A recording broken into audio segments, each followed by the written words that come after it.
Hello बच्चों, आइए देखते हैं प्रश्न। दो वृत्तों की त्रिज्याएं क्रमशः 8 सेमी और 6 सेमी है। उस वृत्त की त्रिज्या ज्ञात कीजिए जिसका क्षेत्रफल इन दोनों वृत्तों के क्षेत्रफलों के योग के बराबर है। तो हम क्या करेंगे, यहाँ पे मुख्य अवधारणा लिखेंगे।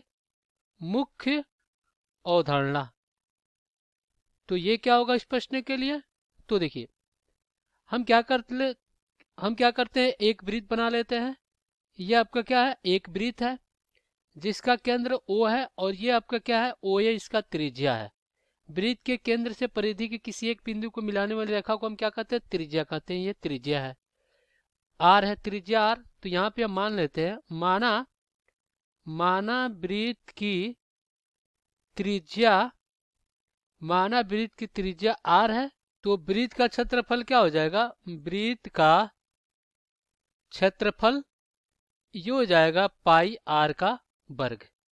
अब हम क्या करेंगे, दिए गए प्रश्न को हल कर लेंगे। तो चलिए, अब हम क्या करेंगे, यहाँ पे तीन वृत्त बनाएंगे।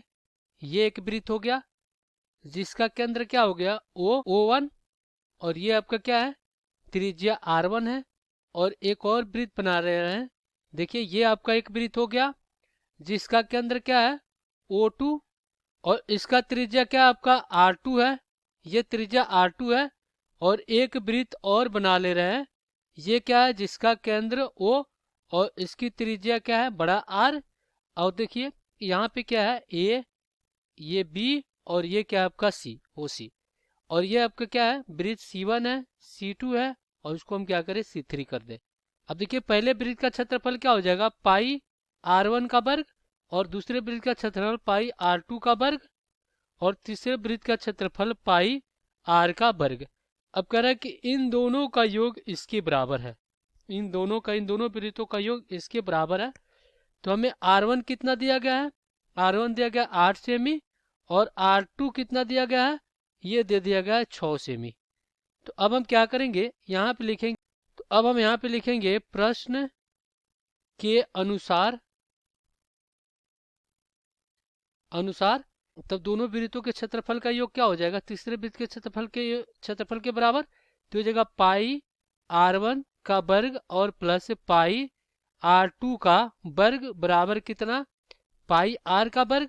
और ये देखिए, यहाँ से अगर पाई बाहर लेते हैं तो क्या हो जाएगा, R1 आपका कितना है, 8 है, तो 8 का वर्ग। और प्लस R2 कितना है, 6, तो इसका वर्ग। और ये आपका क्या हो जाएगा, एक बड़े कोष्टक में कर ले रहे हैं। और बराबर में पाई R का वर्ग। पाई से पाई कट गया, ये 8 अठाई 64, छछा का 36। तो R का वर्ग कितना हो जाएगा, ये हो जाएगा 64 और प्लस में 36। तो यहाँ से R का वर्ग बराबर कितना हो जाएगा, ये हो जाएगा 100। तो यहाँ से R बराबर क्या हो जाएगा, ये का वर्गमूल में 10 का वर्ग क्या होता है, 100 होता है। तो यहाँ से R अपना कितना मिल गया, ये मिल गया 10 सेंटीमीटर। तो यही हमसे त्रिज्या पूछ रहा था, यही आपका उत्तर हो जाएगा। आशा करते हैं बच्चों ये प्रश्न आपको समझ में आया होगा। धन्यवाद।